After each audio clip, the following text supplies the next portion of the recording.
We are here tonight to honor 2 players, 4 builders, and 2 groups of teams whose names will be added to our records in the Manitoba Basketball Hall of Fame and Museum. I think everybody would agree that these people and teams and groups are well deserving of these honors, and we're happy to be honoring them here tonight. We'll begin in the player category. As anyone who has ever played or coached basketball knows, there are 2 aspects to the game of basketball. First, there are the skills, the passing, shooting, dribbling, etc., that all players need to learn. The other part is the decision making, when to shoot, when to pass, etc.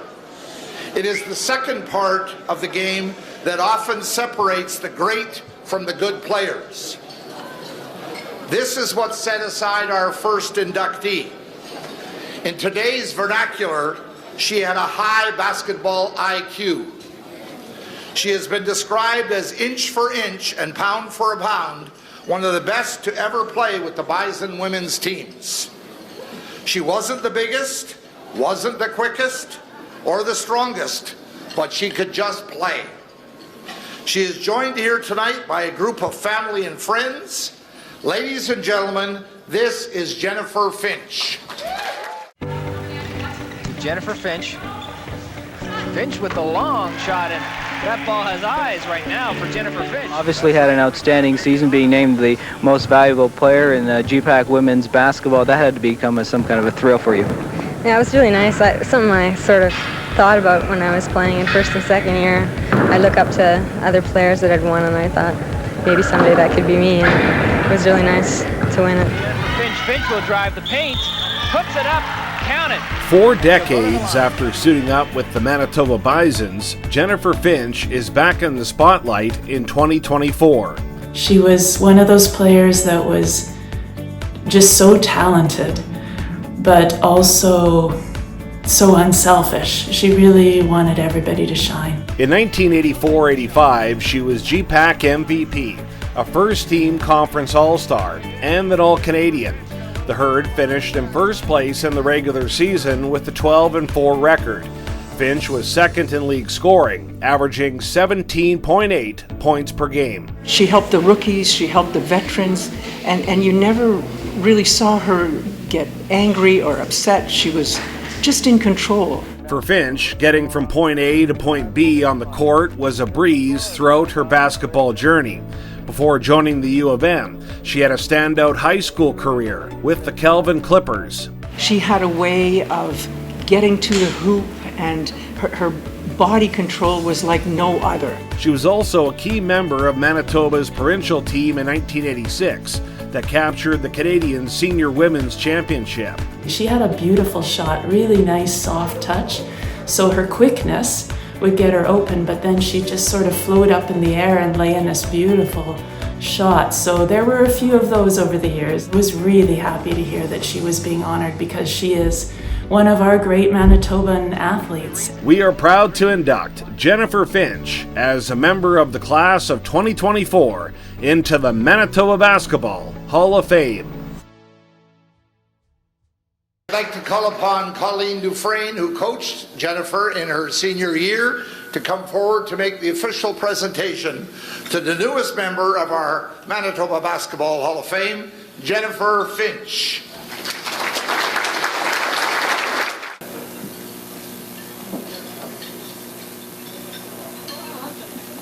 Take one looking at the camera.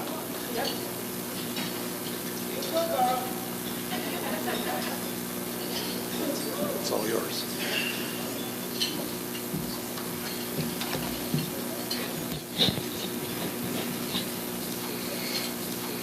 Thank you so much. It was so nice seeing Esther. I haven't seen her for a while and didn't know that she was going to be talking about me. And it wasn't so great seeing me playing because I was so much skinnier back then. I would really like to thank the Basketball Hall of Fame committee for this honor, and I'd really like to congratulate all the other nominees. I have a lot of thank yous to give out because I had so many great coaches, family, teammates, friends. Without their support, I wouldn't be here today. Thanks to my partner Joanne, my sister Susan, my niece Rosalind, and my friends who are here for me tonight. Really appreciate it.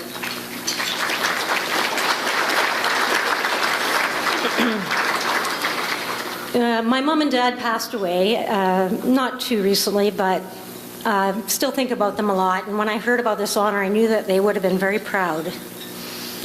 I was telling my friends that my mother bought me a subscription to Sports Illustrated. I mean, not many women in this room probably had that given to them, but it meant a lot to me.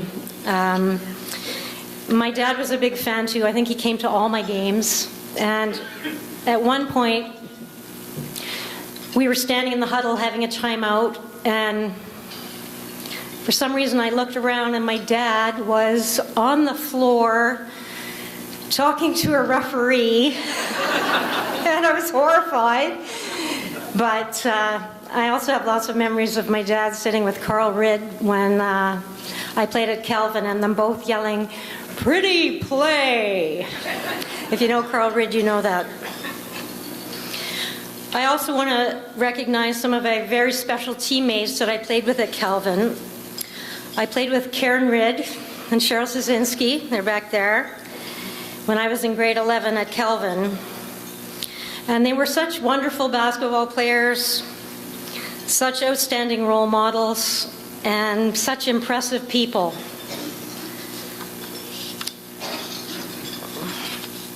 I had a number of coaches through the years, and they really influenced me in my teaching and also my coaching. I coached at Kelvin, Gordon Bell, and Wolseley School, and they also helped me with how I would be when I was a teacher. I'm going to tell you about my first high school coach who taught me in grade 11, and what she taught me. My coaches taught me a lot, but she taught me about sarcasm. Her name was Kathy Debeski. If you know her, she would say to Karen and Cheryl and I and our team, she would say, "My grandmother in a rocking chair could play better defense than that. And she's been dead for 10 years."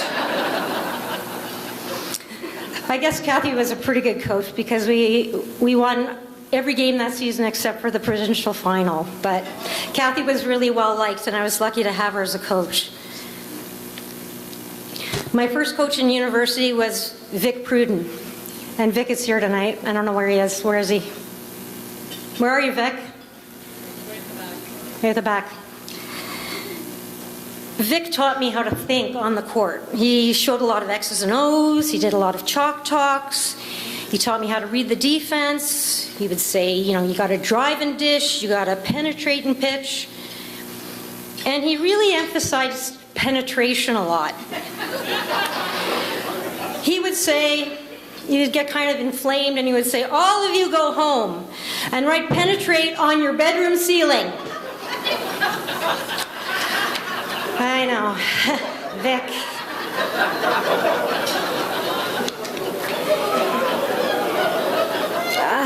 Yeah. Anyways, Vic, I wonder if he remembers, he had a couple of nicknames for me, and they were kind of the nicer nicknames because he had some other nicknames for some other people. But Vic, do you remember what my nicknames were? What did you say? No. Okay. Well, Vic, my nicknames that you gave me were the Weasel and the Gypsy. I think that's pretty indicative of who I was, I guess.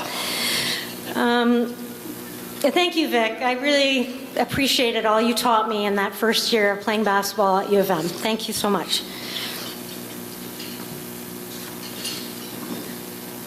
My last coach at U of M it was her first year coaching at U of M, Colleen Dufresne, and she taught me a lot. She taught me how to be confident.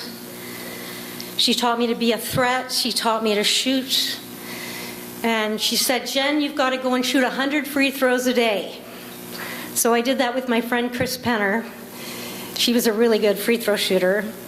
But she also taught us a lot about self-discipline, and she taught us to play to our strengths and to play together. I also have to acknowledge too my coaches, Addie Ringash, who sadly passed away, and Cheryl Christensen, who was also one of my coaches. I think this really successful final year was really great because we had a lot of veterans. We also had Colleen coaching us, but I played with Esther Johnson, Cheryl Zazinski, Chris Penner, who was also sadly passed away, and my backcourt partner in crime, Shannon Jonason. And I'd like to thank all my other teammates that I played with over the years. I often think about what inspired me to like sports so much, and I think it went back to 1976 when my dad bought a new color TV, and we watched the 76 Olympics in Montreal. We watched all that, and I got to see Garth Pischke, and I got to see Martin Riley. I got to see the Japanese women's volleyball team. And speaking of my mom and dad, they really meant a lot to me. They were always coming to my games, and buying the TV was great. I was also really inspired by watching Billie Jean King play in the Battle of the Sexes against Bobby Riggs, and I got to see that women also deserve the spotlight, and she was a great role model for me. The other inspiration was when Title IX got passed in the United States, and women and men were given the same opportunities in sports. So those are the three things that really inspired me. I think of my love of basketball, and I think it really started in grade 11 when I was playing. I had Carl Ridd come to practices and teach me how to play defense. I had Jaime Fox. I know Jaime's here tonight. And I remember Jaime, one thing I remember is he worked on me with low post moves. And if you know Jaime, he's about my height, so it was interesting. But he could really talk, and he talked a lot to me about how not to travel and how to play. What I loved about basketball, too, was the creativity and teamwork that happened on the court. I loved working hard and practicing. I loved the rivalries, mostly with the U of W. And I loved the pursuit of excellence. I loved the joy that I felt when I played. And I loved the drive to get better every day. And I would always search for that one shining moment. And when that would happen, you realize that doesn't happen too often in life, but when you have them, it's really special. Things have changed a lot for women in sports since I played in the 80s. And now you watch TV and you see people like Marie-Philippe Poulin for hockey and Kia Nurse for basketball and Christine Sinclair for soccer. And I remember when I was just out of university, it was so hard to even see an NCAA women's final game because they just didn't show them. You were really lucky if you got to see them. Now you can go and see every NCAA game that's on with women, and there's just such a higher profile with professional women's sports coming to Canada, with basketball in Toronto. That would be amazing. And I was lucky enough a few months ago to go and see Caitlin Clark play. I went down to Minneapolis and watched her play, and it was pretty amazing to see that half the crowd was wearing Caitlin Clark jerseys. The men, the women, the boys and the girls. But it was the girls wearing the Caitlin Clark shirts. It really hit me that it was so heartwarming to see these young girls get to see their hero play. She was such a fantastic passer and playmaker. And she really has changed the game. And it gave me so much joy to think that these girls could go and watch her and try and be like Caitlin. And they could dream big like her.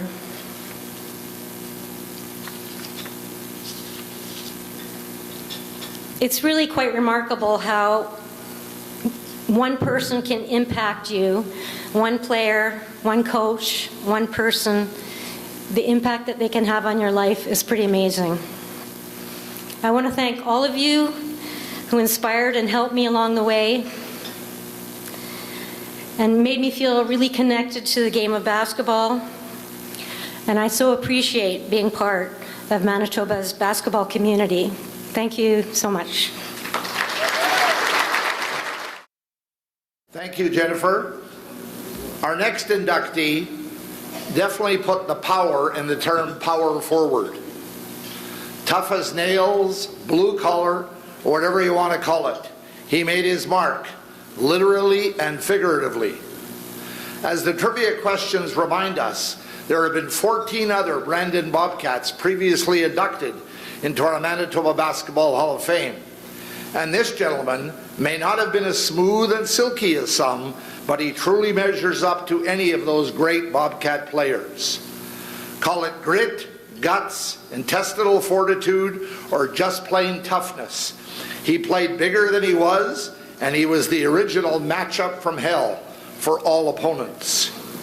We're very happy that he has journeyed from his home in Unionville, Michigan, along with his wife Deb and other family and friends to be with us here tonight. Ladies and gentlemen, this is Keith Strieter. Lob, alley-oop, the Strieter inside. The list is long and proud of BU legends that have been enshrined into the Manitoba Basketball Hall of Fame. The Bobcat brand has a legacy that will never be forgotten because of the great players and the championships that we won and what we represented off the court, which is class, dignity, toughness, smarts. The class of 2024 features the toughest Bobcat of the bunch. Could rebound the basketball with some of the best, run the floor, dunk it on the other end. A beast of a player. Keith Strieter was a two-time All-Canadian and a three-time Great Plains Athletic Conference All-Star. He was inducted into the BU Sports Wall of Fame in 2000. Keith Strieter was probably one of the easiest recruits I ever had because George Berger had recruited Keith at University of Prince Edward Island. George was coaching there at that time, and then in 1978, George got hired as athletic director here at Brandon University and brought Keith Strieter with him. We got George as an athletic director, but we got a Hall of Fame basketball player too. The 6'7" forward from Unionville, Michigan was instrumental in putting BU basketball on the map. He averaged 20 points per game in 1978-79 to lead GPAC in scoring. He powered Brandon to an overall record of 27-9. At the time, it was the most successful season in program history. He'd fill up the stat sheet, but he didn't care about the stats. The only stat he cared about was winning and doing your best in the process. And that's what Keith was great at. He's arguably best known for his gritty performance in 1979-80, helping guide the Bobcats to their first ever league title and a runner-up finish at Nationals. Tremendous courage. I mean, Keith was banged up. His knee was wrapped up with looked like he was coming out of a war zone. We felt we could win that national championship. Strieter had been on two legs. It was hard to watch, but he still got results. And that tells you the level of dedication the guy had. We are proud to induct Keith Strieter as a member of the class of 2024 into the Manitoba Basketball Hall of Fame.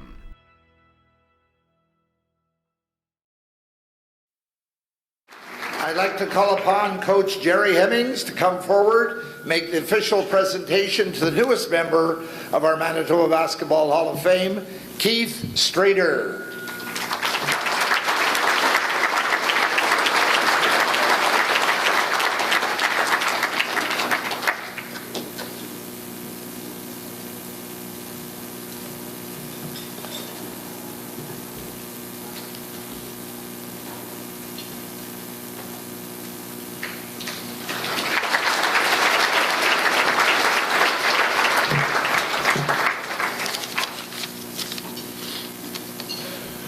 Good evening, everyone. I'm deeply honored and humbled to stand before you tonight as an inductee into the Manitoba Basketball Hall of Fame. This moment is truly a milestone in my life and career. I am grateful to be recognized alongside such remarkable individuals who have contributed so much to the sport we all love. First and foremost, I would like to thank the Manitoba Basketball Hall of Fame Committee for this incredible honor. To be included in a company of such esteemed athletes, coaches, contributors is a privilege I do not take lightly. Basketball has been a central part of my life for as long as I can remember. From the first time I picked up a basketball, I knew it was something special. The sport has taught me invaluable lessons about teamwork, dedication, perseverance. It has given me some of my happiest moments, lifelong friendships, and the opportunity to be part of something bigger than myself. I want to extend my deepest gratitude to my coaches, the late coach George Berger, who recruited me to play at Prince Edward Island, later accepted the athletic director's job at Brandon University, and offered me the chance to come along. I'd also like to thank Coach Jerry Hemmings, head coach, while I played at Brandon University. They both have guided and mentored me throughout my journey. Their wisdom, patience, and belief in me have been instrumental to my development on and off the court. To my teammates, past and present, thank you for your camaraderie and for pushing me to be the best I could be. The memories we created together will always hold a special place in my heart. To my family, words cannot express how thankful I am for your unwavering support and love. I would also like to acknowledge the incredible basketball community here in Manitoba. Your passion and dedication to the sport have fostered an environment where athletes can thrive and dream big. Because of this supportive community, so many of us have been able to pursue our passions and achieve our goals. Reflecting on my journey, I am reminded that this honor is a recognition of past achievements and a call to continue contributing to the sport. I am committed to giving back to the basketball community, mentoring young athletes, and promoting the values of hard work, integrity, and sportsmanship. In closing, thank you once again for this extraordinary honor. I am immensely proud to be part of the Manitoba Basketball Hall of Fame, and I look forward to continuing to support and grow the sport of basketball in our wonderful province. Thank you. Thanks, Keith. I'm asked to announce that any silent auction tickets should be put in the baskets now. Not later, but now. We move to the builder category. Before we get to the individuals, I'm out and about sometimes, and people know that I'm involved with the Hall of Fame, and they sometimes say to me, what exactly is a builder? And it's an interesting question, and it can be confusing, because when you look at I think it's 84 builders we have now in our Hall of Fame. We have coaches, we have administrators, we have referees, we have media personnel, we even have one sporting good dealer. So it's a really mixed bag, so to speak. So defining what a builder is and what a builder does is a bit of a challenge. So I've asked Adam to put up on the screen, and if he's listening, he'll do it. There it is. For once. These statistics, and they're online on the Basketball Manitoba website. You can get that yourself. But these reflect what the growth of the game has been in Manitoba in 2022 to today. And you can see the increase in youth basketball, adult, overall growth, and other areas and all that. Well, I would like to point out to you, ladies and gentlemen, that's what builders do, right there. They grow the game. And we have 4 people here tonight that are being honored for the efforts they have made that are reflected in those statistics. So that's what a builder is. Our first builder that we're honoring tonight is a referee. According to our records, the first recorded game of basketball in Manitoba was played in 1900. It's a long time ago. I didn't play in it, no. As the trivia questions tell us, there have been 6 other basketball officials inducted into our Manitoba Basketball Hall of Fame. That means we have had 7 good referees in 124 years.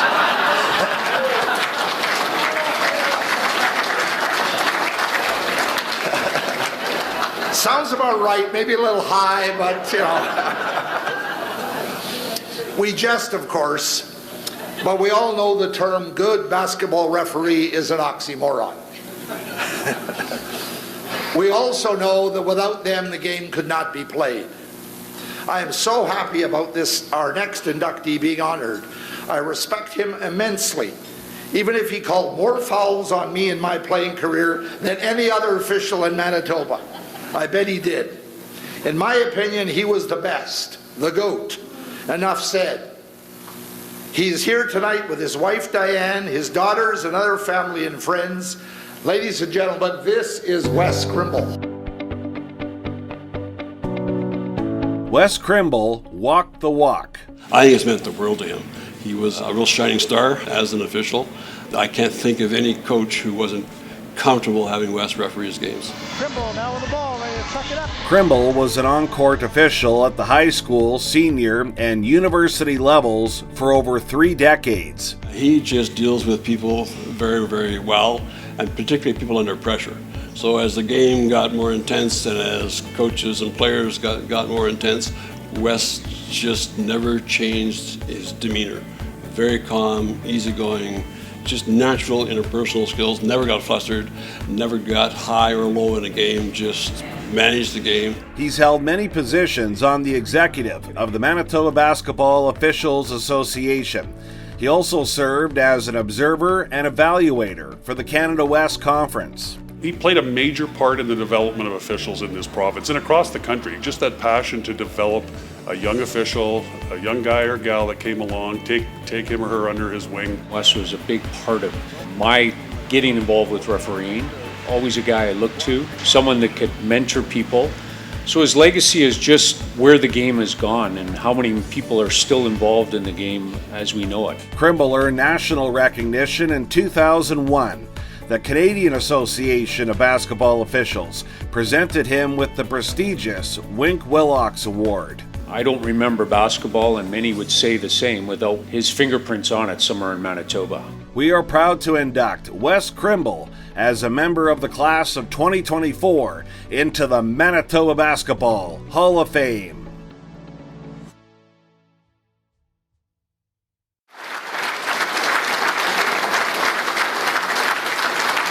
I'd like to call upon Reed Kenyon, who is the president of MABO, and Dave Morphy, longtime referee and good friend of Wes, to come forward and make the official presentation to the newest member of our Manitoba Basketball Hall of Fame, Wes Crymble.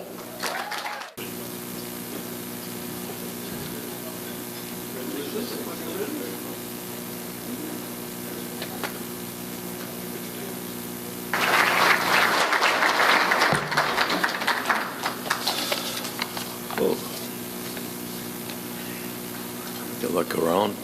First thing I'd like to do is thank my wife Diane, my daughters Marnie and Jillian for their support and understanding throughout the years. Without that understanding, I could never have been involved in basketball as much as I was.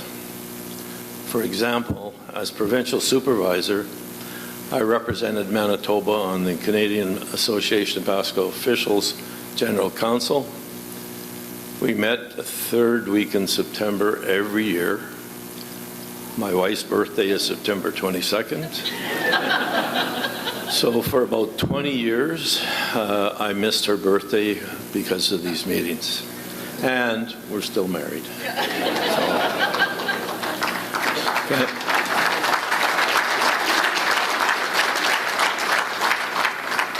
I'd like to give you a little bit about my background. I was born in Belfast, Northern Ireland. I immigrated to Canada when I was 11 years old.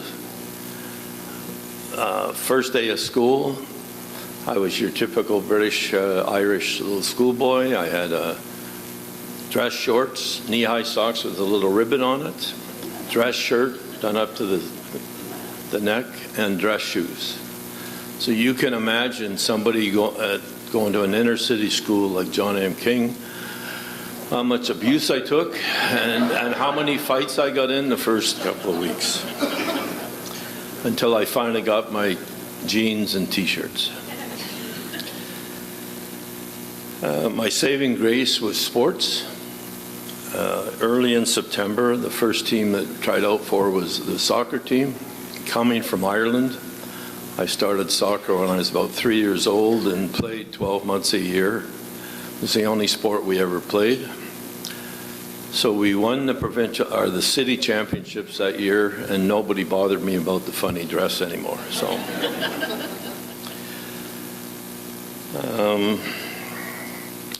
my junior high, I went to General Wolfe, and my friends talked me into playing basketball. I had never heard of basketball before I came here, or till then. Luckily, everybody that tried out made the team, so I had a couple of years of playing junior high basketball. We weren't very good, but we had a lot of fun.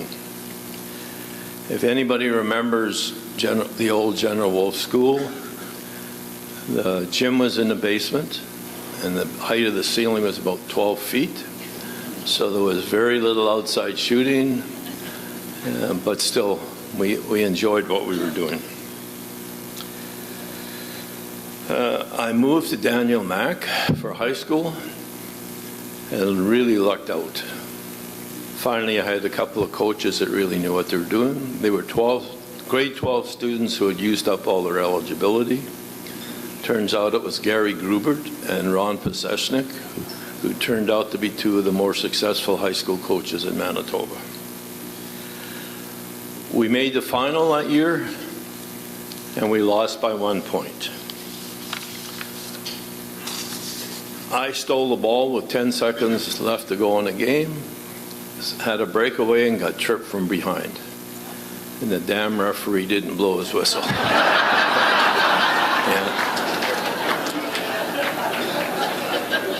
He said I tripped over my own feet. Now that was over 50 years ago, so who says players don't hold grudges? Although I think it may have been a good thing because everybody blamed the referee. I had a breakaway down the left side with my weak left hand, and if I'd have missed that layup, I would have been the one to blame. So I was glad for the referee there. The next year, we won the provincial varsity boys championship, which is not bad for somebody who had never heard of basketball 5 years before that. We beat the heavily favored Vincent Massey Trojans, coached by Vic Pruden. Sorry, Vic, I always have to bring up your name when I talk about this. And also, Eric Parts could not have goaltended during that game. It was 1963, and nobody played above the rim in those days. I did play another couple of years, but my lack of skills and really weak left hand meant that was the end of my basketball career. After university, a friend recommended that I try refereeing. I loved it right off the bat. It was almost like you were playing a game. Nerves before the game, meeting with your partner, going over situations that were going to come up, hoping that you didn't make any mistakes. And yes, I got to admit, referees do occasionally make a mistake. I was very fortunate to have a really good group of veteran officials that helped me through this time. People like Rick Lambert, Bob Kostyk, Bill Moore, and especially Rod Pepler, to name a few. In the late 60s and 70s, there were only 2 referees association in Winnipeg. The Winnipeg 1 School Division had their own referees association, and the Manitoba Basketball Officials Association, or MBOA, looked after all the other basketball. The 4 other high school associations, the junior leagues, the senior leagues, the college, and the university. If you wanted to, there was an awful lot of basketball and not a lot of referees. So if you wanted to referee, you could do it every night of the week. Actually similar to what it's like right now. Very few referees and way too much basketball. And if you want to, you can referee every night. Rod Pepler is in charge of the MBOA, and in his unique style, molded a group of young officials like Ken Epp, Bruce Frick, or myself, and many, many more. He was very direct and was not afraid to let you know when he thought you were making mistakes or not working very hard. I've had some success at refereeing basketball and was fortunate to officiate at the best times for basketball in Manitoba. At the senior level, Nicollet and Super Saints were two of the best teams in the country, winning several national championships. University of Manitoba, University of Winnipeg, University of Brandon were all constantly ranked in the upper levels in the country, and every game between the three of them was very intense and hotly contested. The UW and U of M women were two of the best teams in the country for years. The UW set a North American record for wins and won 3 national championships, followed by the University of Manitoba women, who won 2 or 3 champions right after that. It was also the startup of the 2 pro leagues, Thunder and Cyclone. It was a really good time to be refereeing such high level of basketball. At this time, I also coached junior high basketball. It was not as intense, but I'm proud to say that in 20 years, I never did receive a single technical foul. However, I did bite my tongue a few times, but still didn't receive a technical foul. I've gotten so much out of officiating. Through officiating, I've traveled to every province in the country and every part of Manitoba. I've established friendships throughout the country and province. In fact, in 1980, at a national tournament in Halifax, I met this young referee from Calgary who had this very unique running style. The next year, him and his family moved to Winnipeg, and Dave and I have been best friends ever since. The officiating community in Manitoba has always been a very close-knit, cooperative group, willing to share experiences and knowledge. The basketball community in Manitoba as a whole is unique. It's not unusual. It was not unusual on a Friday night to have, after the high school games, that referees and coaches would end up in the same bar, where we tried to educate the coaches on the rules. Nowhere in the country is there such cooperation between the provincial association, coaches, referees, stakeholders, and fans. Basketball Manitoba, and Adam Wedlake in particular, deserves a tremendous amount of credit for the leadership in this. A lot of provinces, it's an adversarial condition with referees and the provincial association. I would like to encourage all young players here to try officiating once your basketball playing days are over. I have heard people say that they would not put up with the abuse that all officials have to endure. The abuse in basketball is exaggerated. If you are confident, work hard, and give your best effort, you will have success. I learned a lesson from a player early in my career that really helped. In the game between Nicollet and Super Saints, there's an awful lot of bickering and complaining back and forth between the two of them. At a stoppage in play, my partner took off his whistle and tried to hand it to a player, Tim Ruppel, and said, "You think you can do better? Take the whistle." Tim Ruppel looked at him and said, "We're supposed to be the crazy ones here.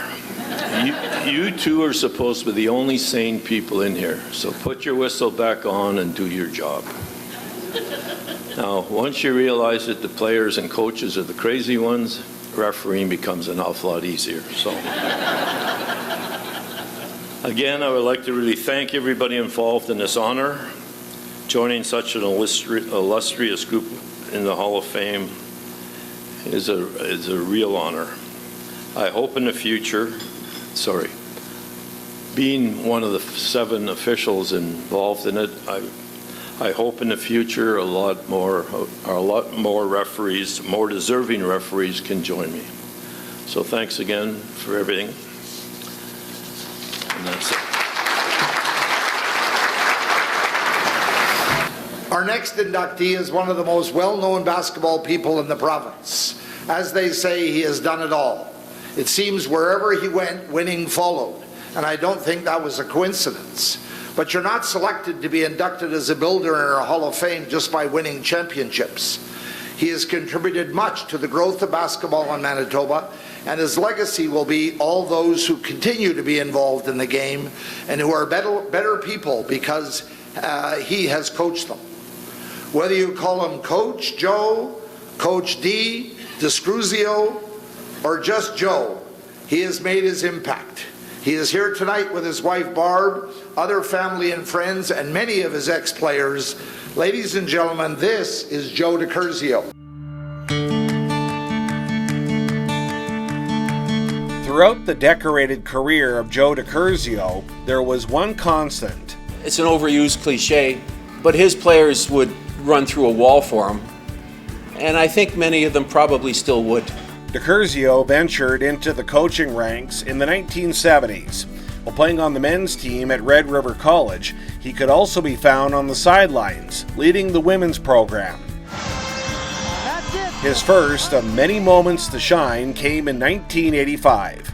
Under his guidance, the Tech Buck Hornets became provincial high school champions. We went into that game thinking we weren't beating Joey Vickery and the Westwood Warriors. Joe's pregame speech was, he knew we were nervous, even though we had an amazing year. He knew we were nervous. And he looked at us and he just said, you guys belong here.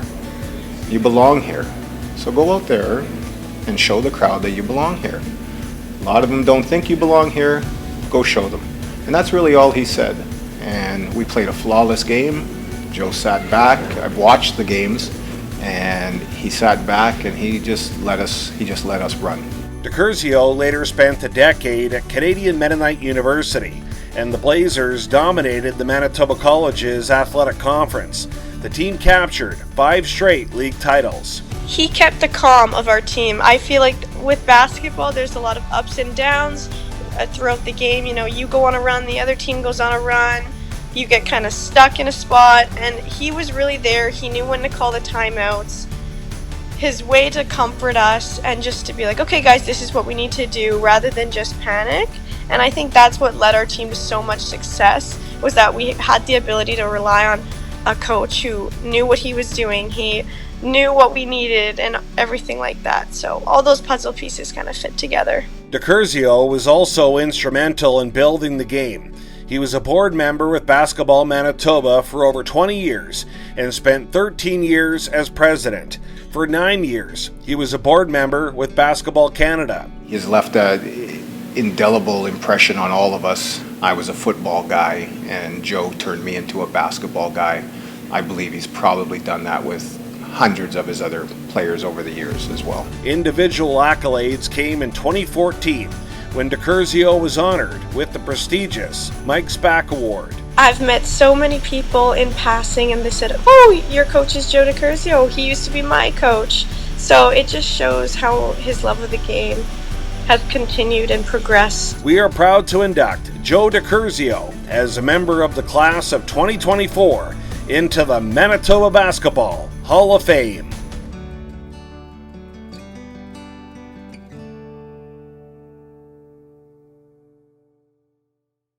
I'd like to call upon Vic Pruden to make the official presentation to the newest member of our Manitoba Basketball Hall of Fame, Joe Curzio.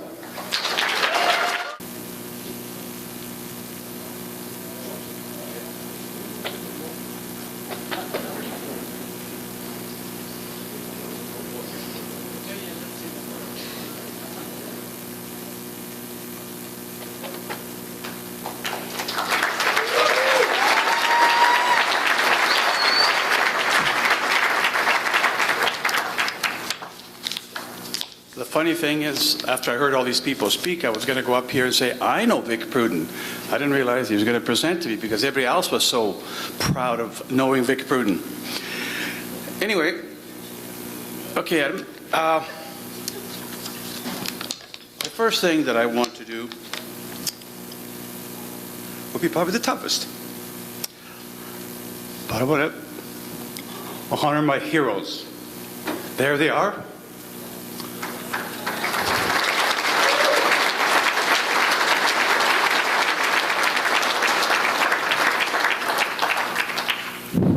That's my mom and dad.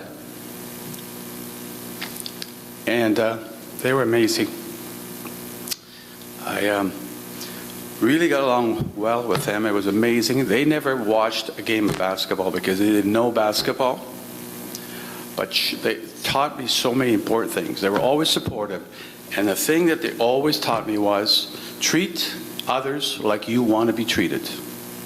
Treat others like you want to be treated. And that stuck with me for life. And that definitely worked with me with the coaching. And then another story, I won't go too much into that, but I was very lucky to meet John Wooden at a clinic in Minneapolis while he was having breakfast. And I kind of wanted to talk to him. He's the most successful coach of all time, probably. And I wanted to go up to him and get all of the, X and O's of his 2-1-2 offense, his 2-2-1 press, everything like that. And Joe said, why don't you come and have coffee with us? So I go have coffee with him and his wife. He says, Joe, I'm only going to give you one tip. Oh, I couldn't wait. He says, just remember one thing. All those X's and O's that you have on your board, those are people. If you treat them like people, they will play for you. If you treat them like X's and O's, it's never going to happen. So between those two great people, my parents and John Wooden, I realized that to be successful in coaching, you definitely have to treat your players as best as possible and look after them, and they will play for you. So thank you for that. I want to thank also the Hall of Fame committee. What a fantastic job. As Ross has mentioned, I was on Canada Basketball Board for a long time, being president for a few years. Vice president, sorry, never made it to president. Wouldn't want that job. But the thing that was so great for me was always to brag about our Hall of Fame. Like nobody else in Canada has anything like that. Canada Basketball doesn't have a physical Hall of Fame. So we should be thanking you. And the other thing I see, I've been going to see Ben at UW a long time for all of my injuries. And half the time I go there, I see Ross and Ted are cleaning the Hall of Fame. They're moving something. They're adding something. I'm amazed, and I really appreciate what you guys do for the sport of basketball. Thank you, Ross. Thank you, Ted. And thank you, the whole Hall of Fame, for doing that.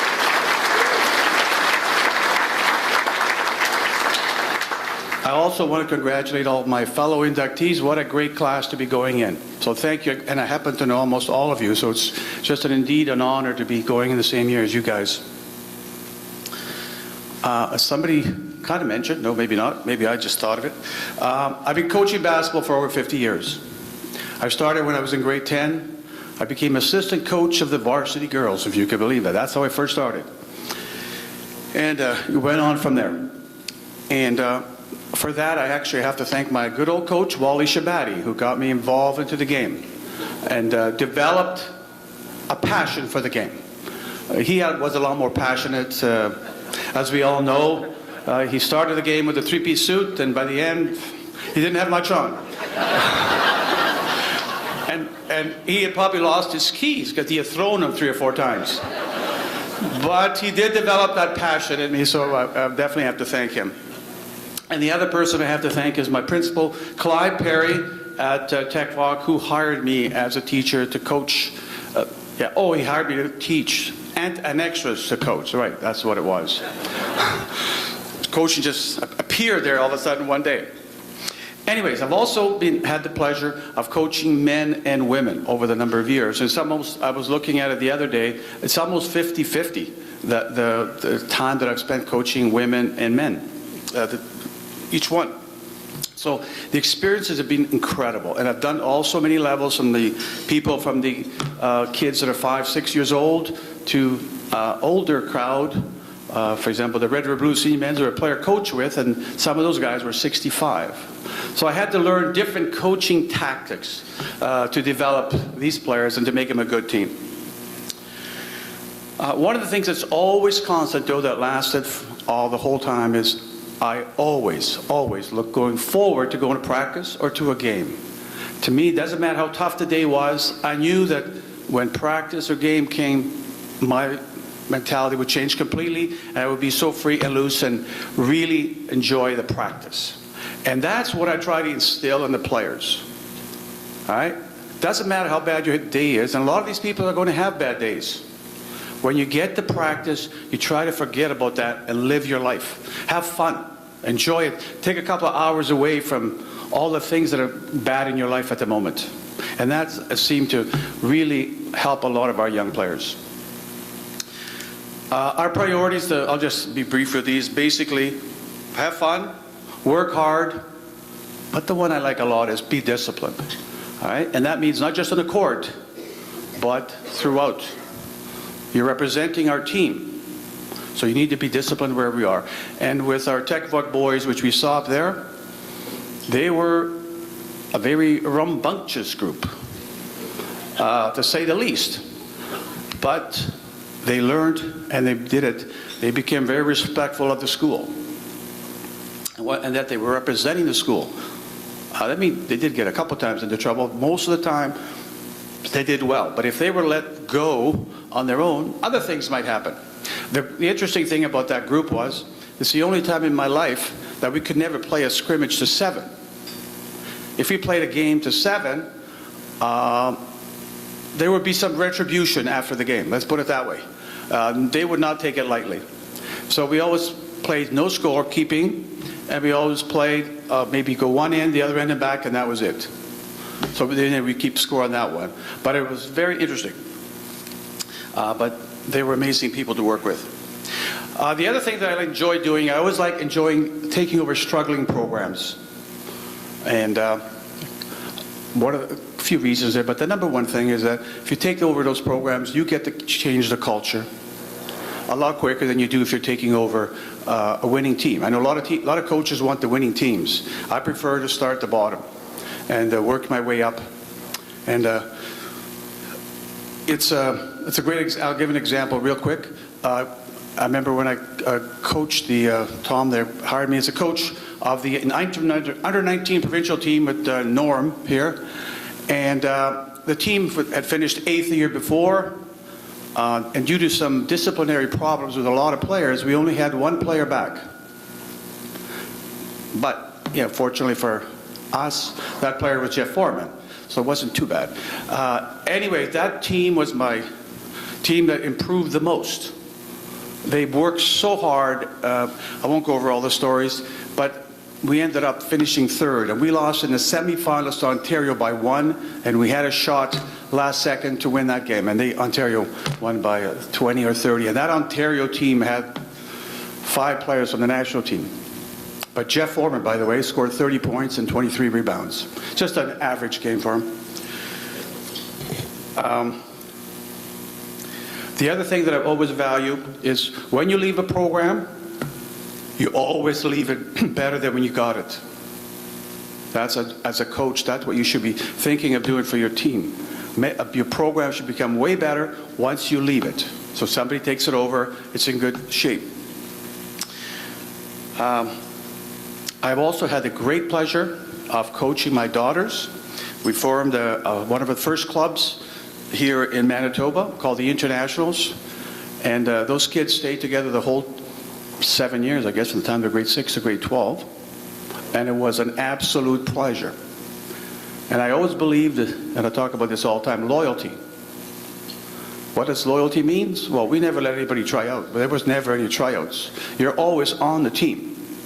The only reason you leave the team is if you have other, like some people went to dance and some people went to other activities or moved away. Other than that, we never had tryouts. We had a lot of kids that wanted to play for us, but I don't believe in that. And I did the same thing when I coached high school. I believe in have to be loyal to your players. And that's how they respect you. We also love to travel. We'll be quick. Now, we'll talk a little bit here about Basketball Manitoba. I was so proud to join Basketball Manitoba. And when I got involved in Basketball Manitoba, I noticed 2 things. Our teams were inconsistent, and we're losing some money.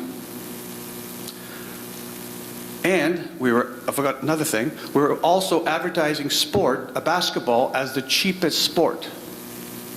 That's why you would play it. So, took us a while. But we decided to get that change. We started, first of all, we raised all the fees by 10%, so we got us a bit more money. And then we attacked it by doing what we call player development, referee development, and coaching development. And that's how you develop consistent teams. If you spend all your money on some teams, you're going to have some good ones and some bad ones. But when you have spend time and money on player coaching and referee development, that's how you develop programs that last a long time. And that's what we did. And by the way, it was so great when Adam was there, because I would come up with some crazy idea, and Adam would put it in, and it would work. I remember telling him one time, we should have coaching clinic. All of a sudden, he comes back, and we have coaching clinics with 350, 400 people. Thank you, Adam, and we did a bunch of other things like that. So that was fantastic. Believe it or not, I get into Canada basketball, we have the same issue. Actually, it's way worse. They're really in debt, and they have no player development.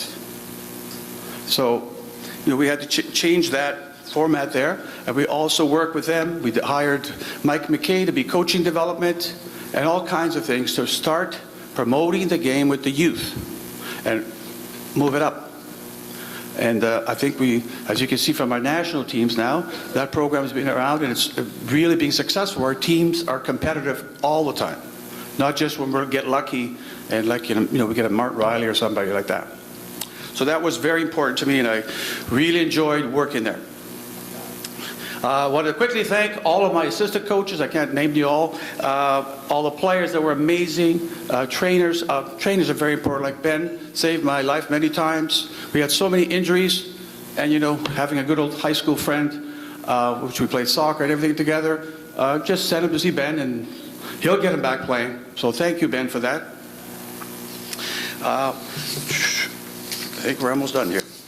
Okay, I want to have a special thanks to my wife Barb for all her support and for putting up for me being away so much. Why am I getting inducted? We talked about this a bit last night. The reason I'm getting inducted is because all the players, people I work with, organizations I was part of, they all had faith in me. They believed in me. But most of all, they trusted me. They wouldn't be putting all that effort and everything if they didn't trust me. So I really appreciate people doing that for me. Finally, I want to thank everybody that interacted with me at any time, and there are so many of you here. I value all your friendships and contributions, and this award is shared with all of you. Thank you. Thanks, Joe. Our next inductee supposedly started as a soccer coach before he saw the light and moved to a sport where there's actually something to cheer about. He set standards as a coach that may never be matched, and to say the least, definitely left his mark on Manitoba basketball. Originally, I was going to sit him with the referees at their table, but I didn't want a fight to break out in the middle of the dinner. We're very grateful that, along with his wife Gail, also an honored Hall of Fame member, they have come from their home in Guelph, Ontario to be with us here tonight. Ladies and gentlemen, this is Tom Kendall. I mean, these kids are important to me. I guess next to my family and God, these people are as important to me, or more important to me than anybody else. And so I'm going to do whatever I can to help them. Tom Kendall took the Winnipeg Westmen on a legendary run in the 1990s. In 2024, he arrives at a well-deserved destination, the Manitoba Basketball Hall of Fame. Enjoy this time in the limelight, reflecting back on, a great career, and look back on your career and, just kind of cherish those moments. As head coach of the women's basketball program, Kendall built a dynasty. The Westmen captured their first ever national title in 1993 and followed that with two more in 94 and 95. We played in a time when women's sport was not at the forefront. I've said this before, but he never allowed us to be second at the table. Never. He pushed for us. He had our backs. He allowed us to find our voices. I credit my ability to be able to stand up for myself and to be able to advocate for others because that was the expectation that he had of us. And so when you talk about a legacy, I think that is his greatest legacy. During Winnipeg's 3 consecutive championships, the team also strung together an iconic winning streak. 88 straight victories tied the North American record for the longest in university collegiate basketball. It essentially is a dream team that probably we may never see again. Probably I'll never see again. And so for me, it's 15 years of work to build this program, and it's as perfect as it can be. I mean, for a coach, this is as perfect as it gets. Kendall spent 16 seasons repping the W and was National Coach of the Year 4 times. One thing that he instilled in us was simply that I want you to be good people beyond what you do here on the basketball court. If I were to look at where each and every one of the people were during that time that I was here, everyone has gone on to do the things that they wanted to do. And I think in no small part that was very much to the things that we were taught here. He was also a member of Basketball Canada's Board of Directors and served as Vice President overseeing national team programs. In the early 2000s, he became Athletic Director at the University of Guelph.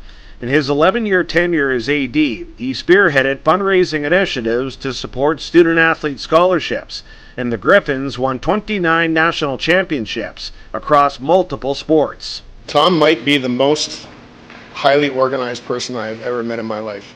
He is unbelievably organized, so he approaches everything very, very systematically. And he's so focused, so competitive. We are proud to induct Tom Kendall as a member of the class of 2024 into the Manitoba Basketball Hall of Fame.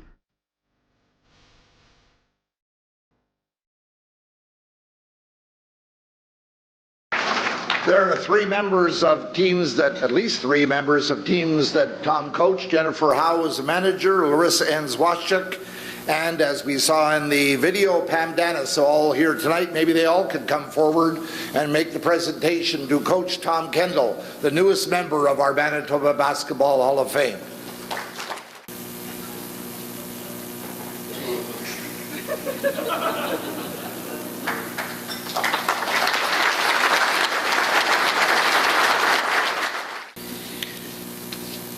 Some people have warned me tonight not to say anything controversial. That's not going to happen. So I don't understand why referees are here. Like I wait 25 years to get inducted into the Hall of Fame, and you have to invite referees just to spoil the evening. And I found out tonight that Wes Crymble was born in Northern Ireland. Tells me everything. But ironically, one of the most respected referees that we ever faced, and I said faced because it was always the enemy, but Wes was a great official. And I noticed he's not walking too well right now.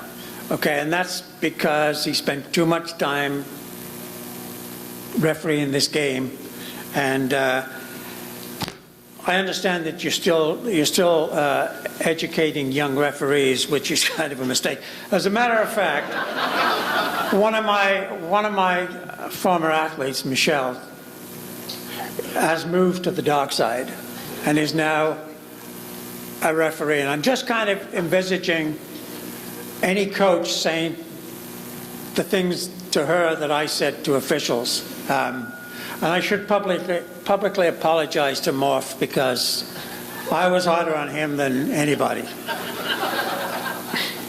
So I want to thank Jen and Dave Crook for the multiple nominations for this award. I appreciate the persistence. And I'm really happy to be here. There were times during that period where you were nominating me that I kept checking my birth certificate to see if my name was Pete Rose. To the fellow inductees, congratulations. I know this is an exciting evening for all of us. And well-deserved for sure. I never aspired to being a basketball coach. As Ross said, I grew up playing soccer, and it's interesting how I got into it. I emigrated to Canada in 1969 as a 23-year-old, and I went into a small town in Saskatchewan where they had just won a boys' provincial championship. And so this was a town of 1,200 people, and they were all crazy about the game of basketball. So I was the phys ed teacher and had to basically coach every sport, including six-man football, which I knew nothing about that either. So they asked me if I knew how to coach basketball, if I knew basketball, and I said, of course I do. And so I had 3 months between the time I arrived and the time basketball season started to learn how to coach the game. Well, it was a complete mess. But I stayed there for 4 years. And at the end of the fourth year, we won another provincial title. So I left before they could discover what a fraud I was. I then went to the University of Alberta to do my graduate degree, and once again, I had no interest in coaching basketball. I wanted to be an academic. I wanted to do research and write books. Oh, by the way, I wrote a book. You can buy it. Okay? And I was asked by the then Barry Mitchelson, who was the men's basketball coach there at the University of Alberta, if I would be his assistant. Don't ask me why that happened, but I think it was because I was a graduate student, and it was a way that I could be a graduate student and get paid. And so that's kind of why I did it. So then after that 3 years experience, I then moved to the University of Winnipeg, and I was just teaching for 2 years. And then Vic Pruden left, and they asked me to coach. Well, first of all, I'd never coached women. And so I said, well, okay, I'll do that for a couple of years. I didn't really want to coach women, but 23 years later, I coached women, and it was the best experience of my life. It was so much fun, and so it's ironic that I find myself being inducted into a Basketball Hall of Fame when I never played the game, and needless to say, a little surprised. I was fortunate to have a great career. A lot of championships, a lot of wins, and it was a wild ride for most of those years. But you know, none of it would have happened if it weren't for the support of so many other people. It's quite incredible. At the end of the day, for me, coaching is not about wins and losses. It's not about the championships. For me, and always has been, it's about the people who you help and the people that help you. And that's really has been my philosophy from day one, and continued to be my philosophy even as an athletic director. My job as a leader was to grow people, and hopefully I did a good enough job that that some of those people became better people because of my leadership. So I'm grateful, extremely grateful for my career. I'm extremely grateful for the people that have helped me, and I'd like to thank some of them now. Needless to say, I'm going to start with my wife, Gail. She is my inspiration. Always has been. She's been with me through thick and thin for 40-plus years. As an assistant coach with every team that I coached, as the executive director of Basketball Manitoba when I was the president, and when I was at the University of Guelph attempting to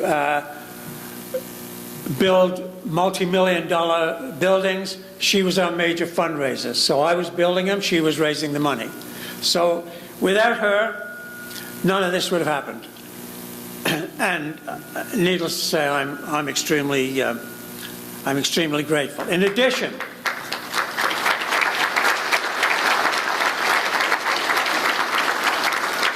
In addition, she saved many athletes from a fate worse than death.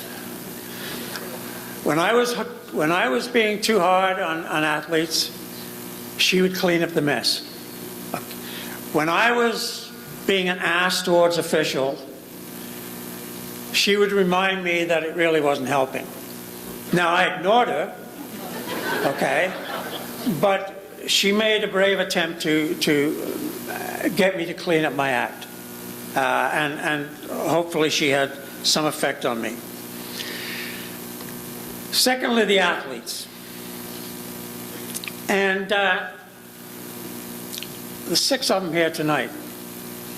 Michelle is here, Larissa, Sophia, Pam, Cheryl, and Debbie. 6 of the most delinquent athletes on the face of the earth. I could tell you stories, okay, about barroom fights. I could tell you stories about devious little things they used to do to me and to each other. I was with a couple of them last night, and I found out things that they did that I didn't know about, that they know, that I would not have approved of. But we had a lot of fun together, and I love all of you. And they were a special group. And when I tell stories to people that don't know them about how they played, they don't believe me. But let me tell you, they were the toughest group of athletes that I ever coached, male or female. And again, I love you all. So here we are. And then there was the assistant coaches. A couple of them are here tonight, in addition to Gail. Okay. Sheldon Stashko was one of our first assistant coaches. I haven't seen Sheldon for 35 years, probably. And he is now a gentleman farmer up in Dauphin. And Sheldon could complete a crossword puzzle faster than anybody I've ever met in my life. And I'm really honored that he would come back for this event and drive down from Dauphin, Manitoba, wherever that is. Okay? And then there's Keith Pruden. Interesting story. When Keith decided he wanted to come to our program, he asked me if he could come and join our staff, and I said, well, Keith, like, your dad's still coaching, you know, why do you want to come to our program? He said, well, I know Dad's still coaching, but I wanted to be with someone who could teach me how to coach. So we took him on staff, and Keith has always been that son that I wanted to pick on, okay? And in the, I don't know, maybe 12 years that we were together, he is without question one of the most intelligent people I've ever met. You wouldn't know that, okay? But he is. And we had tremendous conversations, usually about war and how tactics in war we could apply in basketball. And then watching those 6 play, it was war, pretty much most of the time. So I'm really proud of those 2 in particular, and of course we had other assistant coaches too. But Jen, without Jen, we would not have had the organization in our program that we had. And to be honest with you, I've been gone from this city for 30 years, and she's still bossing me around. She still tells me what I have to do, and grateful for that, because you need that. You need people who can be organized for you. So you don't achieve in this game. We tell athletes all the time. We say to athletes, to be the best, you've got to play the best. And that's very true. And so I competed against some of the best coaches in the country on a regular basis. And there's some in particular that taught me a great deal because of the competition. I think of Kathy Shields, who coached at the University of Victoria. It took me 12 years, playing her at least 4 times a year to beat her. And then there was the late Peter Ennis from Laurentian, who probably beat us more in quarterfinals and semifinals of national championships than any other coach. And then there was Colleen. Now, most people think that Colleen and I don't like each other. The fact of the matter is, we just didn't like losing to each other. And I have the utmost respect for her because she provided a level of competition. I mean, think about it. We played each other probably 10, 12 times a year. And it was never easy. The gym that I feared going into the most was Brandon University. Moody always had a team that could compete against us. And of course, he always had the referees on his side. But it was always tough. And so I have a great deal of respect. And there's high school coaches in this province. There's other coaches in this province. See, I've lived in a lot of places. And I can tell you that the level of coaching in this province matches any province in the country. People like Brian Kornberger. Jerry Hemmings is someone I watched for years and wanted to coach in a similar way. And Brian and Dave McNabb, Dave Gus, the late Stu Farnell, all of these guys were people that they didn't know that I was stealing from them, but I did. And I have the utmost respect for all of them. Now, the question that I get asked the most is this. How did you feel about losing the 89th game to your crosstown rivals on national TV with a massive audience? And the answer to that is, it wasn't a lot of fun. But you knew you were going to lose at some point. I mean, we went for 2.5 years, and we knew at some point we were going to lose. And so we did. And we lost to Colleen's team. And my response to that was very simple. We knew we were going to lose. And I would rather lose to a coach I respect than a coach that just got lucky on one night and could live with it, and could live with that for the rest of his career or her career. So it was a devastating game. We were 12 points up at halftime.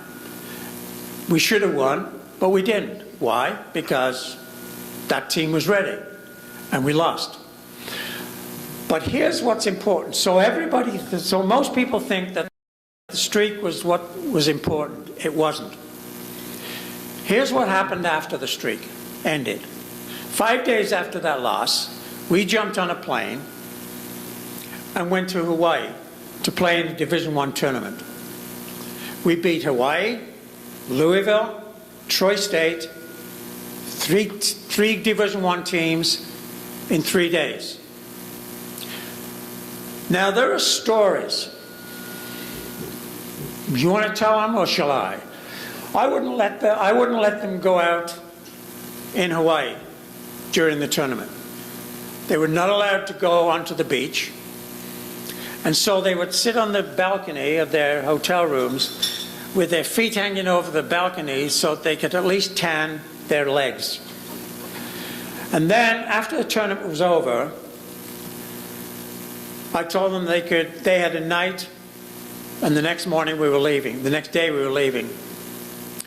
So most of them went out and two of them in particular, who were the only two of age to drink, apparently got themselves into a great deal of trouble. Not legally, but the next morning they were suffering a little bit. And then they all went out to a beach and they all went out snorkeling. And by the time they got to the airport, most of them looked like lobsters. And they were in so much pain, some of them, from sunburn. But that's what happens when you lock them up for 4 or 5 days and then let them out. But we came back after that tournament, which we won. We didn't lose another game all year and won our 3rd championship in a row. Now, why that's important is simple. These teams were team with character. And for me, that was always my goal, to produce teams and have athletes that were resilient, could fight, and when things mattered, when it got tough, that they were able to rise to the occasion. And what I'm most proud of is that all of the athletes that played on our program, in our team, they all went on to extremely good professional careers. Many of them have raised great kids, okay? Some of them now have grandkids, which tells you how old I am. And for me, that was always the goal of the program. It was obviously really nice to win championships. It was obviously really nice to have that streak. That'll never be forgotten. But the fact of the matter is, for me, this was all about developing people to their full potential. And I think, and I hope, that we managed to do that. I appreciate this honor. It's good for Gail and I to come back. And incidentally, I've lived in 10 different places in my life. Winnipeg is always going to be home, because this is the place I had the best memories, and of course this is the place where I met my wife. So thank you. Hope you've had a really nice evening, and it's good to see so many people that I haven't seen in so many years. Thank you. Thank you, Tom. Our next inductee is someone who may not be well known to many here tonight. Some make their impact with a lot of fanfare, and some do it quietly and without much noise. The dictionary defines the terms trailblazer and pioneer with the following words: a leader in one specific field and a person who goes before, preparing the way for others. This is what real builders do, and we are proud to honor one here with us tonight. His legacy will be the many Filipino leagues operating today and the many highly skilled Filipino players who are becoming a big part of basketball in Manitoba. He is here tonight with his wife Leticia, their son John, and other family and friends. Ladies and gentlemen, this is Reynold Reyes. The longest journey started with a single step for basketball pioneer Reynold Reyes. He immigrated to Canada in 1968, and his arrival brought positive change. We care deeply about the community. And in this case, for my dad, it was sports, it was basketball. In the early 1970s, brainstorming between shots was the beginning of something special. My dad and a group of friends would play basketball in the courts of Sergeant Park School.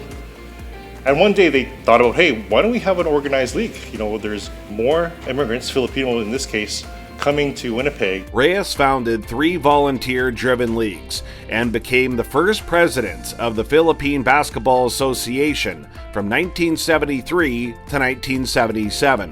That was a routine pastime for Filipino families. Every Saturday, Sunday, they would want to watch basketball because it's a popular game in the Philippines. In 1982, he formed the Barangay Organization of Manitoba, and 4 years later, the Philippine National Youth Cagers League. You are our mentor, and on behalf of the kids in the 80s,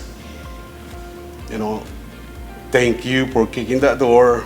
His son, John Reyes, a former MLA and cabinet minister, has fond memories of his father's vision to grow the game. And you've seen leagues not just in Winnipeg, but in rural Manitoba, and they're not just Filipino players, they're actually players of all ethnicities, and it's quite remarkable. Reyes and other trailblazers were in the spotlight at a Winnipeg Sea Bears game as part of Filipino Heritage Month.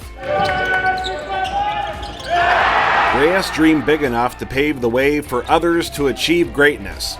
Canada West All-Star Sean Moranin is a member of the Winnipeg Westmen. I was born in 2000, and ever since I could remember, there was always a Filipino league I was able to play in, able to watch, and there's just so many young talent, so many young Filipino talent on the rise. So I think we're just doing a great job of continuing what he started.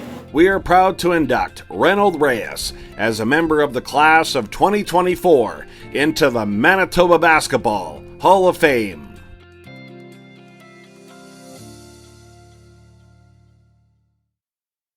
Executive Director of Basketball Manitoba, Adam Wedlake, come forward to present the official induction certificate to the newest member of our Manitoba Basketball Hall of Fame, Reynold Reyes.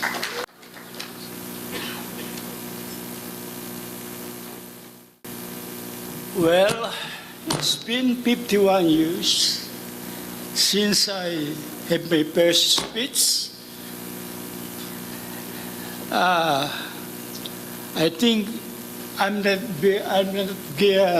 be the same tonight because, as you know, I have to take Prevagen. You know what Prevagen is? Brain memory. Brain memory, that's what Prevagen is. Good evening. I see some familiar faces here. My friend Malaya, my friend Obican, and some friends that I knew for so long.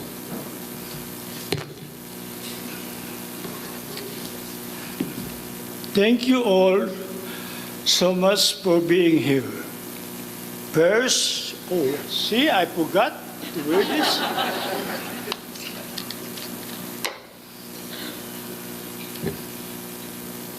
First, I want to express my heartfelt gratitude to the Manitoba Basketball Hall of Fame Selection Committee for honoring me with this induction. It truly means a lot to be recognized as a Hall of Famer. I also want to thank everyone who has come out to support me and my fellow inductees on this memorable evening. I'm especially grateful to my wife Leticia, my son John, his wife Cynthia, and my granddaughter Rena, who excelled her college basketball career at Mennonite University.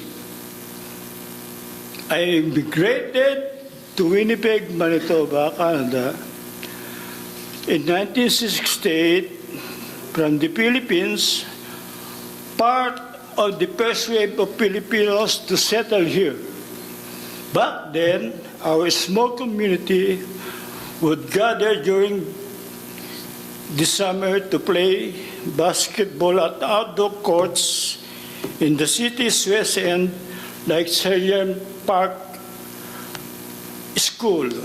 In 1973, a group of us decided to form Men's League, which led to the creation of the Philippine Basketball Association of Winnipeg, where I served as the first president. During those years, I was both a player and the president. This league was one of the first organized Filipino basketball leagues in Canada and even held season-ending award ceremonies with the inaugural event on February 23, 1974 at St. Edward Church Hall. The league ran until 1977, driven entirely by volunteers. Balancing my young family and work made it a challenge to continue. In late 1982, organized men's basketball returned with the Barangay Filipino Organization of Manitoba. Games were held at Sissener High and Tyndall Park Community School. With my children older, I became the chairman of the Barangay Basketball Organization League from 1984 to 1985.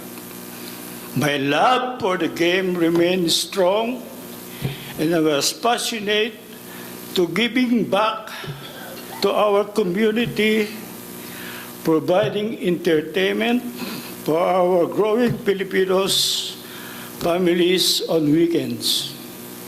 From 1986 to 88, I launched the Philippine National Youth Girls Basketball League, especially for young male players, which also featured games for female participants, as we did not have enough players to form a separate league for them. The league thrived, but I stepped away in 1988 to spend more time with my newborn granddaughter and family. It brings me essence joy to see how basketball leagues have grown in popularity within our community, with many flourishing leagues like Y, Ikaw, Sabado League, PBA, and the Friday Basketball League in Steinbach.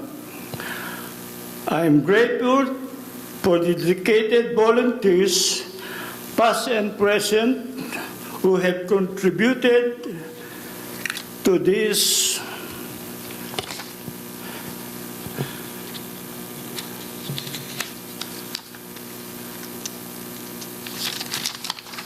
leagues.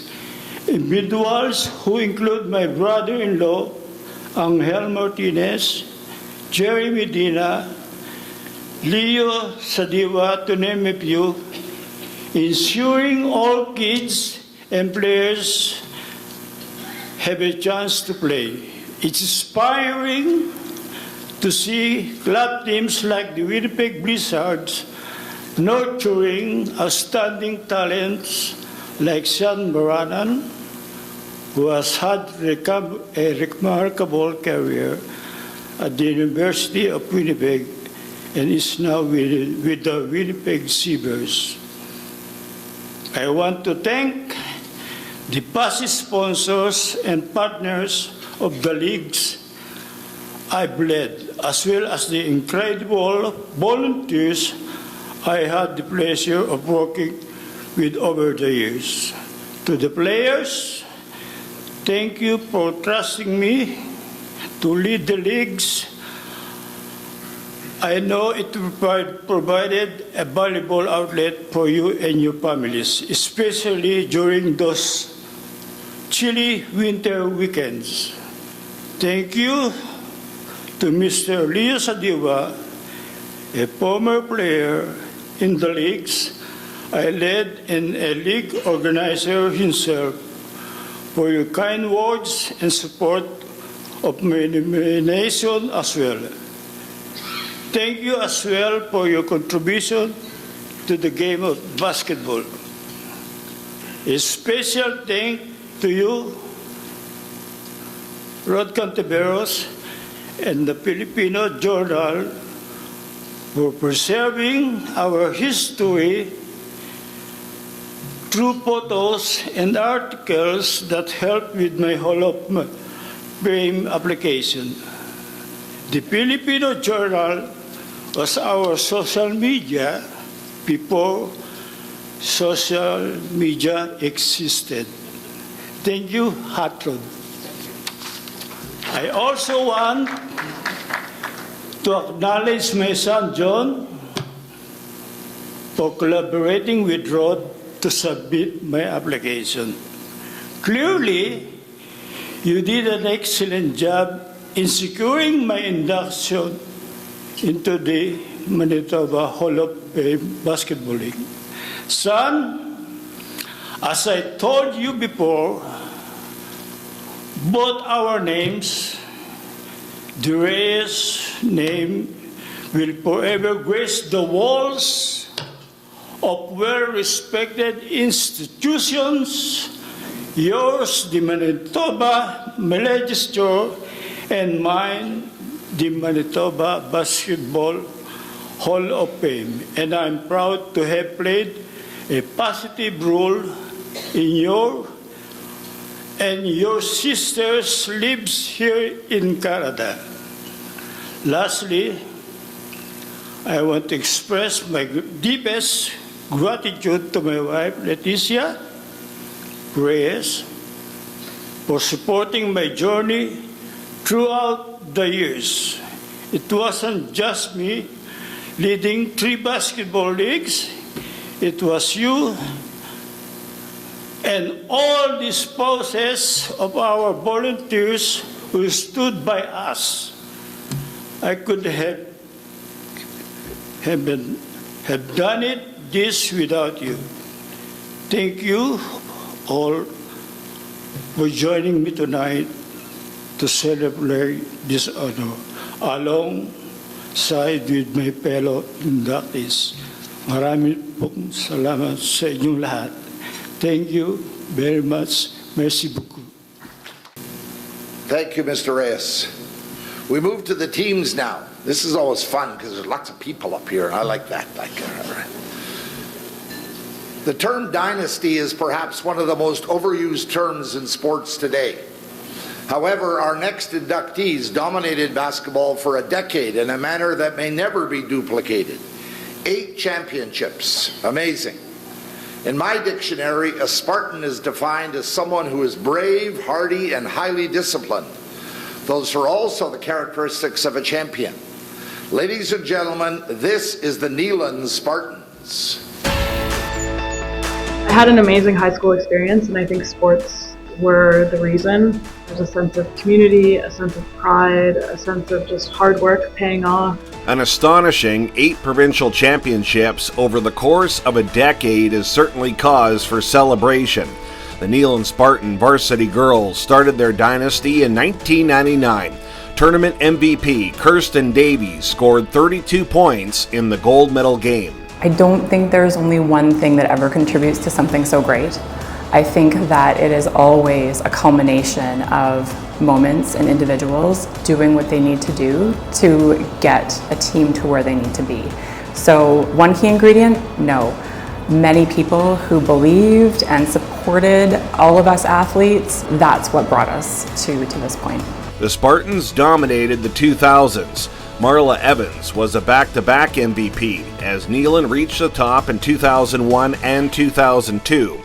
The torch was then passed to Jamie Menzies, and 2 more championships would follow, completing a 4-peat. Being in that Neelin gym was kind of the first time in my life where I set my mind to a goal and really worked towards it in a meaningful way. That was a really life-changing 4 years for me.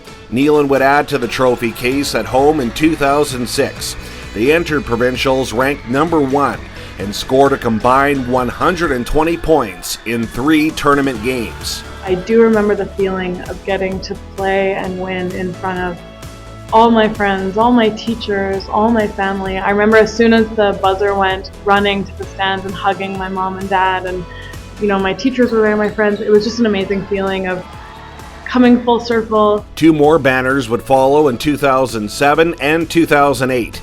Jessie Beth McCannell was awarded MVP honors in Dauphin as the Spartans secured their place in history. I honestly don't think that we realized how big it was going to be. We were just high schoolers who were having fun, best friends playing the game we loved, and we had so many athletes before us who kind of set that standard of, how to play the game, and we were playing under amazing coaches. Realizing it now, it's pretty unbelievable what we accomplished and what the athletes before us accomplished as well. We are proud to induct the Neelin Spartans as a member of the class of 2024 into the Manitoba Basketball Hall of Fame.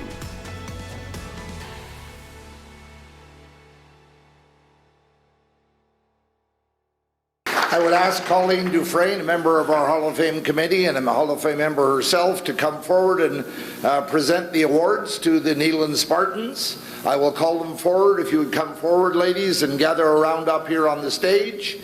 In no specific order. Britta Albrecht, Andrea Chudley, Kirsten Davies, Chelsea Easter. They'll probably have.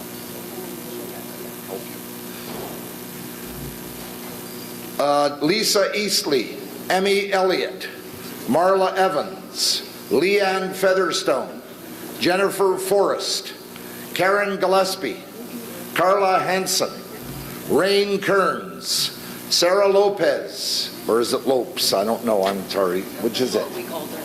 What? It's Lopes? Thank you. Oh, Lopez. Caitlin Millette, Jessie Beth Popplestone McCannell, Catherine McCannell, Megan McCannell, Ali Menzies, Jamie Menzies, Jess Porter, Nikki Ragouche, April Ray, Kayla Smith. Now I'll call the coaches in a moment after we sort this crew out.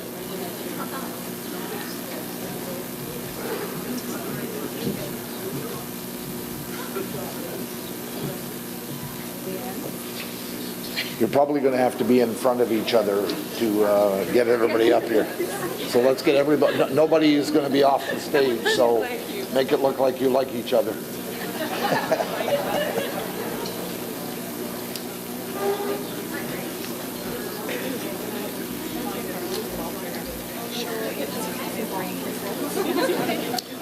And now I'll call forward the coaches, Dwight Kearns, Jill Watt, and Warren Watt, Harry Crossan, and Coach Michael Hill to come forward, please.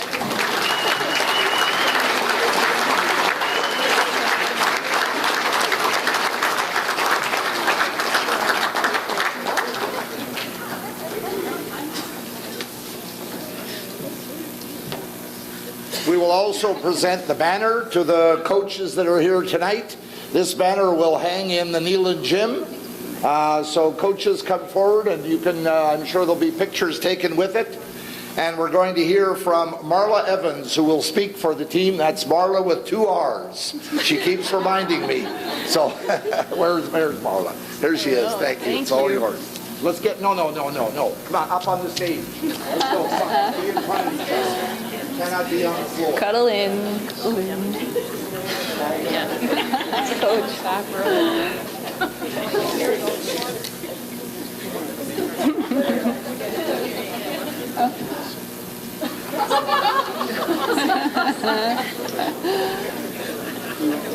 It's so fun to see everyone again. Good evening, everyone. My name is Marla Evans, yes, with 2 R's, and I'm with the graduating class of 02. I am honored to be speaking tonight on behalf of the inductees of Brandon's École Secondaire, Neelin High School, home of the Spartans. Yeah. We are also thankful to be here, not only for this honor, but for the opportunity to be reunited with our friends, our teammates, and our coaches, many of whom we haven't seen in years. Being a Spartan played such a special role in our lives. There is a common pride amongst all Neelinites of knowing that we were, and Neelin continues to be, a well-known sports force in our province. Being a Spartan is a piece of our identities. Our time in the gym developing as both players and people helped shape who we were and who we are today. I look around the room, and of course Facebook too, and I am so proud to be among the strong and amazing people representing the Spartans tonight. In the years since graduating, we have all endured and overcome struggles and hardships and had the fortune to celebrate successes and milestones. And having been a part of these basketball teams, winning and losing, but mostly winning, alongside one another, contributed to building resiliency, grit, and humility in each of us. Through countless hours on the court, we built confidence and we grew to trust ourselves. We learned to trust others and we grew friendships which have endured the years. Fond memories of tournaments and road trips come flooding back at the sound of a basketball on a wooden floor, or the squeaking of a gym shoe, or our name being called out, yelled out, coach. Parents, we first want to thank you for playing chauffeurs, mending pains, and being our biggest fans. We needed you, and we appreciate you more now, more than ever before, as we realize how much of a commitment that was, and maybe we took for granted back then.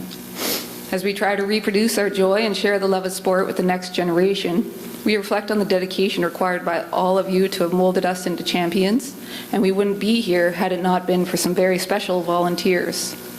Our coaches, we have thought of you many times over the years. As we have become coaches and leaders ourselves, I think we've all reflected and gained a new appreciation for the dedication required by you to have volunteered so much of yourselves. A point my teammates reminded me of was that our coaches never really cut players. I think that was something that was really special about being a Spartan. They did their best to find a place for everyone to excel, and that was truly special. If you attended class and you maintained passing grades, our coaches would work with us to find our gifts. So I know I'm not alone when I say that I owe my high school and university degrees to the coaches who believed in me. Each of us truly thanks you. You guys have impacted our lives far more than we can say in 3 minutes. Thank you.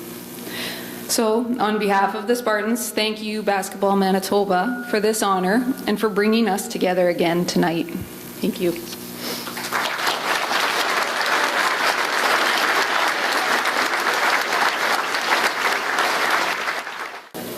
Thank you to the Spartans. I never tire of seeing groups like that up here. It really is special for me.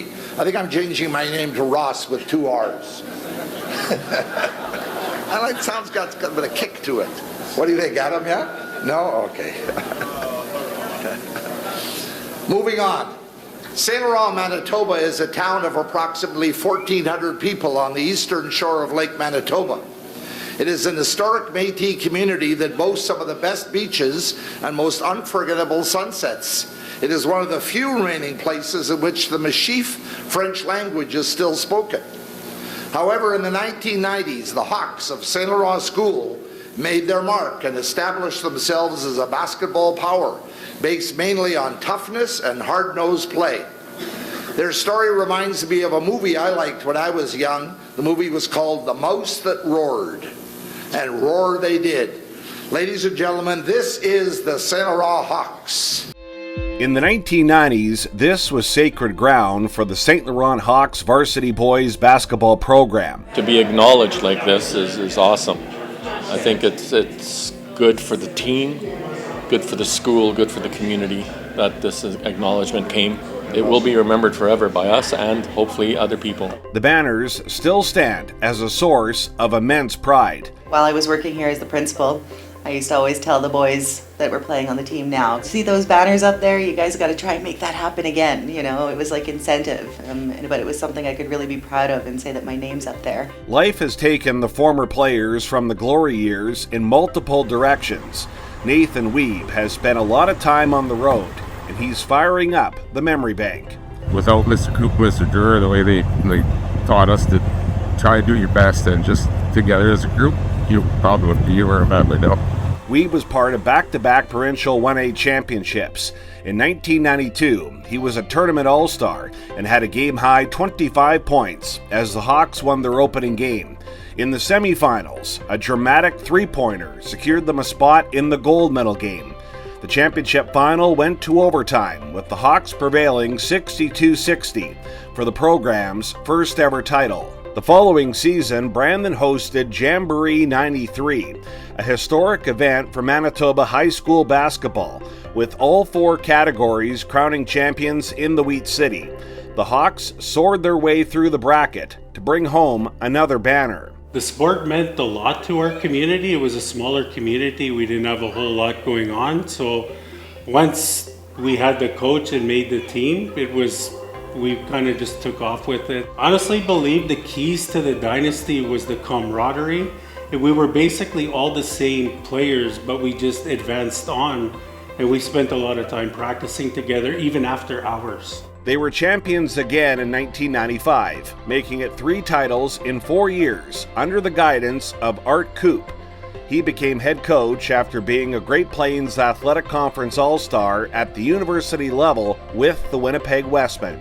He played the biggest role. He was the backbone of everything. He dedicated a lot of time to us. We are proud to induct the St. Laurent Hawks as a member of the class of 2024 into the Manitoba Basketball Hall of Fame.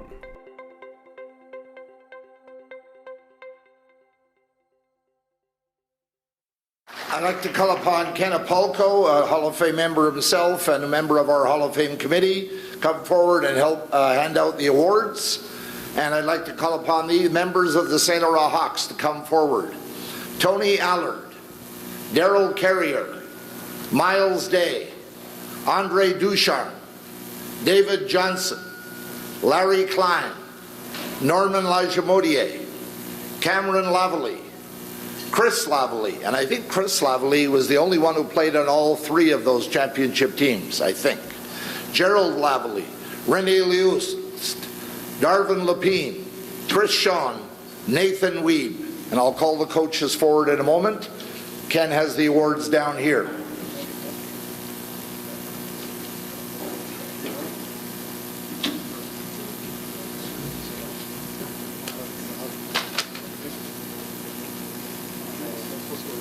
Doesn't matter.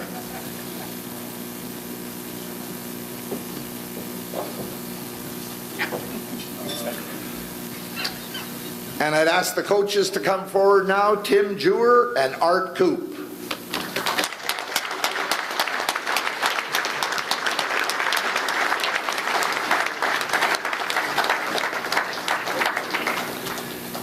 And I'd also like to invite Crystal Miller-Courchain, who was, as you saw in the video, played on the varsity girls team during the time that these gentlemen played, and then ended up becoming principal of the school for a while, and now works in the divisional offices. And she will accept the banner on behalf of the school. So Crystal, come up this way.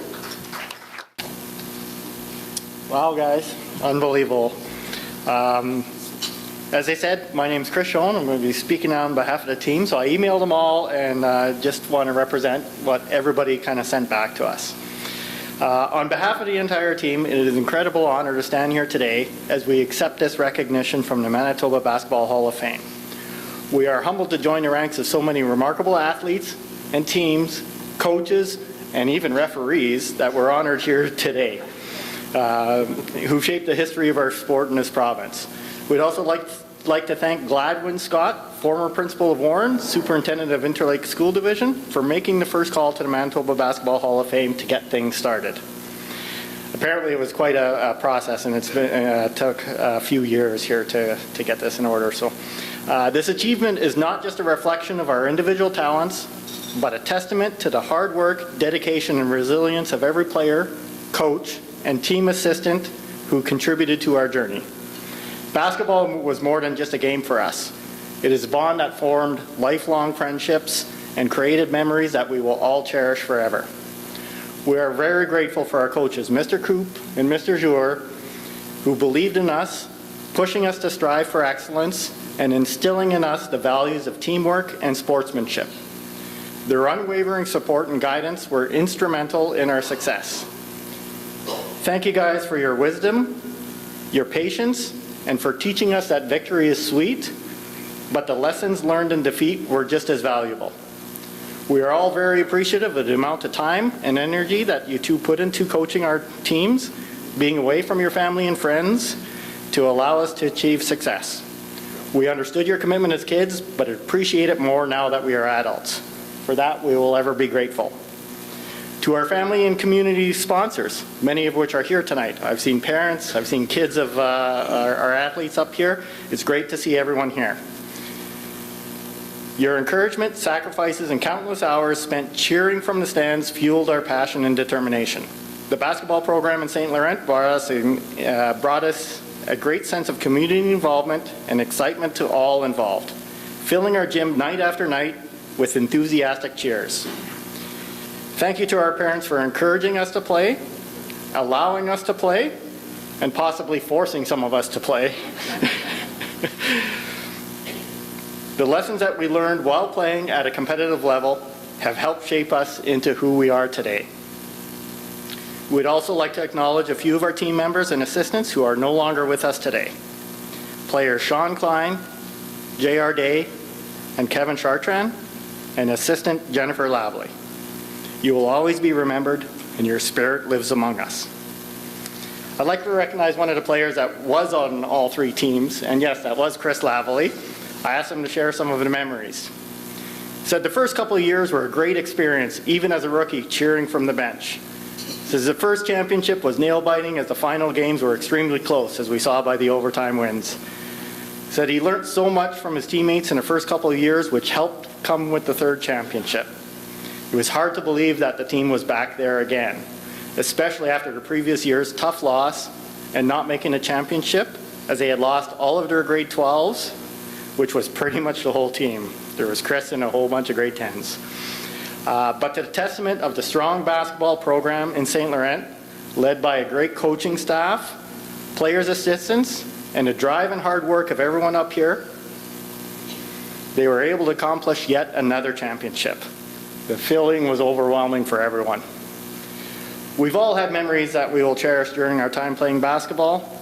For some, it could be the winning free throw, maybe the three-pointer, maybe it was a steal on defense, or just running one of our pre-planned plays to perfection. We will all have an amazing memory. I think we will all remember winning our first championship like it was yesterday.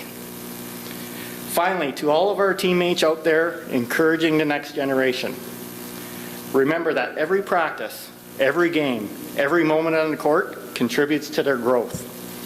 Encourage them to pursue their dreams with tenacity, to work hard, and to always lift each other up. Basketball is a great game, and we hope to inspire the next generation to continue the legacy of excellence in Manitoba. Thank you once again for this incredible honor. We will wear the recognition with pride, and we promise to carry the spirit of Manitoba basketball forward, inspiring our next generation of players. I would like to ask Mr. Coop and Mr. Jour to come up and lead the team in one last cheer. Everybody get in.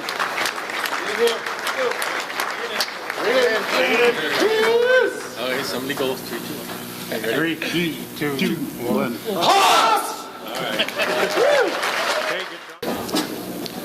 Thank you, gentlemen. That was great.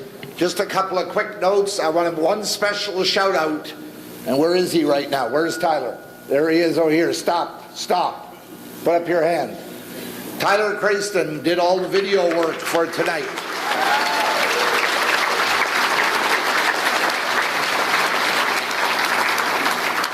The prize winners and the 50-50 is worth how much? $255, I heard. More than that. Oh, I'll keep the rest. Anyways, it's $340. Okay, so the numbers will be put up on the screen very soon after we go through a few things, but look for on the screen, all the numbers will be there. My biggest thank you to all of you for being here tonight. It's been a great evening. It's been a celebration of basketball like we said that we wanted. I hope to see most, if not all of you, in 2026. Sounds like a science fiction movie, but it's not that far away. So thank you all and have a great evening. Good night.